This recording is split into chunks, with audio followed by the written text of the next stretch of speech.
Good evening and welcome to the news today. Violence continued today in Israel and the West Bank. This evening, an Israeli soldier was moderately injured in a stabbing and clashes broke out in Hebron. Nevertheless, tensions have subsided slightly over the past few days as security measures throughout the country, specifically in Jerusalem, seem to be having an effect. I-24 News military correspondent Shai Ben Ari takes a look.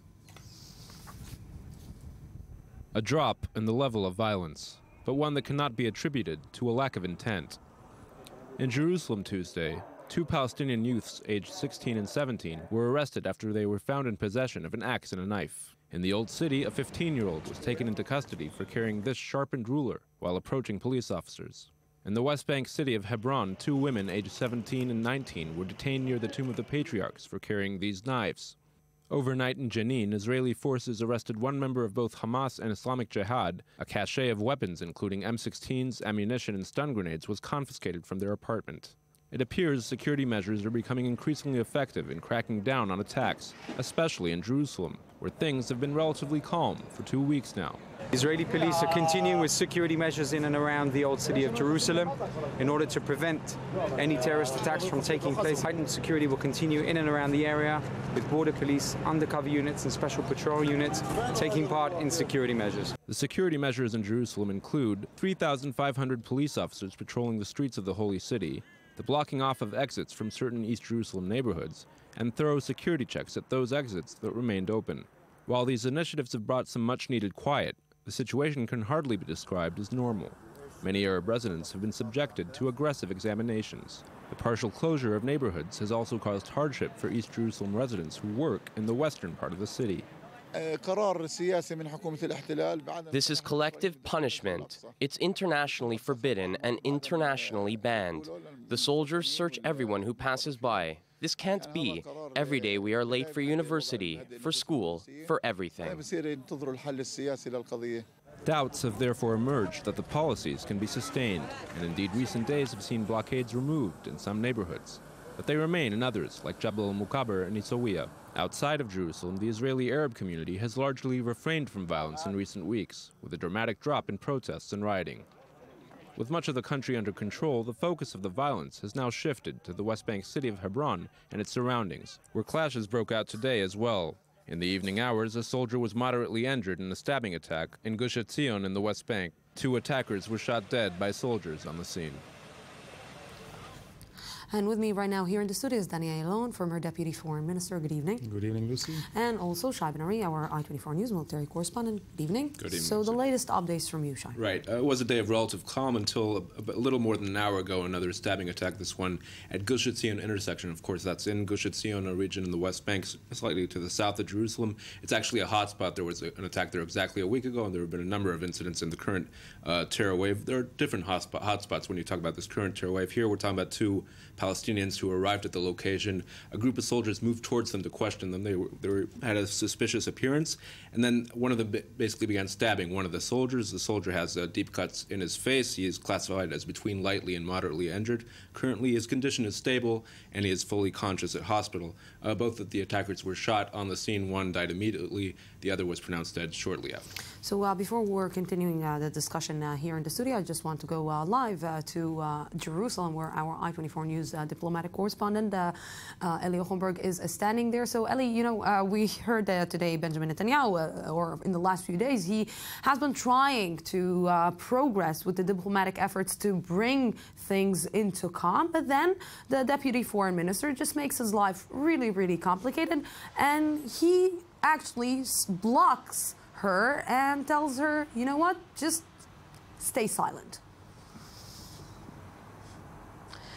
Yes, Lucy. Well, generally, finding solutions to this problematic situation is difficult, not only when it comes to discussions between Israelis and Palestinians or Jordanians or Americans, but also and maybe mainly between among Israelis themselves, and the latest moves of deploying barricades to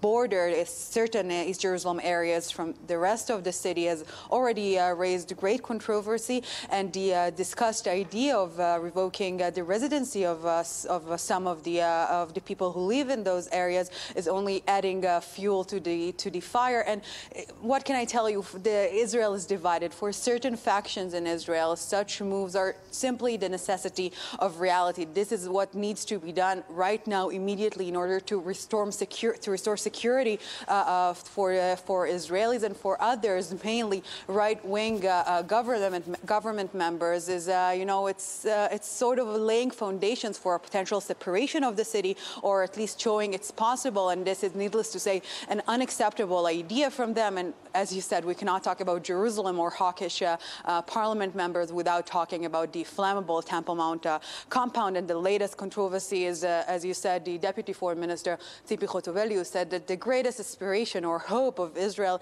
is to see the Israeli flag, the Star of David, rising above the Temple Mount. And needless to say, again, this is not something that many people accepted easily. And Israeli Prime Minister Benjamin Netanyahu demanded Chotovely, that is, again, I'm mentioning the Deputy Foreign Minister of Israel, to take back what she said, or at least publicly state that this is only her own personal opinions and that does not reflect the government's opinion. And after Netanyahu has been stressing time and again that Israel is not intending to change the status quo, such statements are, very problematic for him and what he's trying to do in the diplomatic arena. Yeah, problematic is to say the least. Eli Ochenberg, thank you very much. An understatement. Yes, thank you very much for that. And somebody who will explain to us exactly how you cannot say things like that, especially when Jordan is saying enough is enough, when Jordan is intervening, when Jordan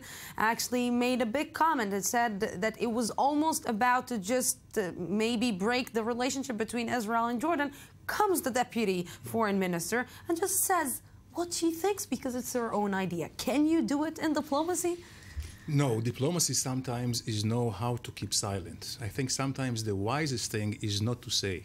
And this is sometimes better diplomatically than some things which are being said. And you're right, Lucy. I think we have arrived into some kind of a modus operandi or modus vivendi that everybody can live with. Israel, Jordan, Waqf, and the Palestinians.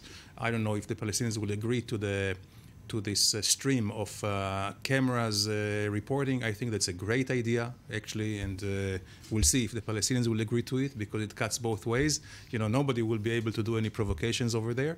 If this is taken, with the auspices of King Abdullah of Jordan, which is still, I guess, the custodian of the holy places, from in part of the Arab League, I think that is a good solution to go on. So any inflammatory rhetorics on either side is certainly not conducive to any calming of the situation. And I think the Prime Minister was very well advised to do what he did when he asked her to retreat. Until when, I will just ask before we will go and see what we're talking about in the Temple Mount, until when you can run a kindergarten and not a government?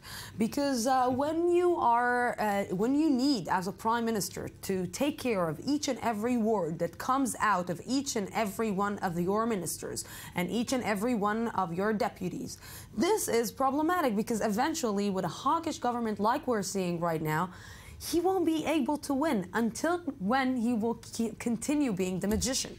Well, it boils down again to the system of governance in Israel, which is unlike the United States. In the United States, everybody works for the president. Yes. And they are being appointed by the president, of course, subject to a hearing if it's cabinet secretaries. Here, they all work for themselves. And this is the problem that we have, this convoluted system, which really needs a lot of reform, brings the prime minister to the position of being, as you said, being like a nurse, with kindergartens. And here we have to remember, all those cabinet members today, even his own party, they are answerable to the constituency who is electing them, which is a very small portion of the population. These are what we call those who are registered members of the parties. Who elects all these members? 80,000 people at best. We would need to change the system, because what happens now is that groups of lobby, small ones, could be union leaders or could be the settlers, can really call the shots. And this is what we see. And, poor Mr. Netanyahu that has to earn cash. I don't envy him. Believe me, I don't envy him.